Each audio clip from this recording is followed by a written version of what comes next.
அறியா சிறுநாயேன் செம்பொன் பாத மலர்காண பொய்யர் பெரும் பேறு அத்தனையும் பெறுதற்கு உரியேன் பொய்யில்லா மெய்யர் வெறியார் மாதப் பலர் மேவக் கண்டும் கேட்டிருந்தும் பொய்யனேன் நான் உண்டு உடுத்து இங்கு இருப்பது ஆனேன் போர் ஏறே. தற்பொழுது இந்த பாடலை படிக்கும் பொழுதே மிகவும் அற்புதமான பாடல் வரிகளாக இருக்கிறது. ஆகவே இந்த பாடல் வரிகளை நாம் நம்முடைய குருவின் வழியாக, குரு நமக்கு எப்படி பாடி காட்டியிருக்கோ அதே போல் நாமும் குரு அளவிற்கு நாம் வர இயலாது. இருந்தாலும் அடியனுடைய சிற்றறிவுக்கு ஏற்றியமாறு இந்த பாடலை நாம் பாடி பார்த்து விடுவோம். செய்வது அறியா சிறுநாயேன்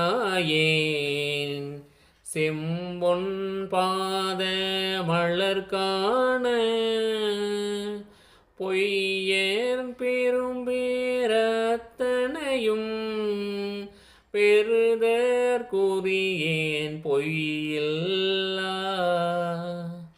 மெய்யர் வெறியார் மலர்பாதம் மேவ கண்டும் கேட்டிருந்தும் பொய்யனின் நாண்டுண்டெடுத்தீங்கு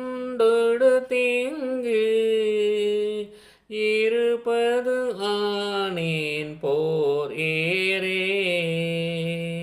பொய்யனின் நானுண்டு ஒடுத்தீங்கு இருப்பதானேன் போரேரே. ஒரு அற்புதமான பாடல் வரிகளை இறைவன் கொடுத்திருக்கிறார். மேவை என்று சொன்னால் பொருந்த என்று பொருள், ஏரே என்று சொன்னால் ஆண் சிங்கமானவரே என்று பொருள், வெறியார் என்றால் அத்தாட்சியாளர் என்று பொருளாகும். தற்பொழுது நாம் பாடலுக்குரிய பொருளை சிந்திப்போம்.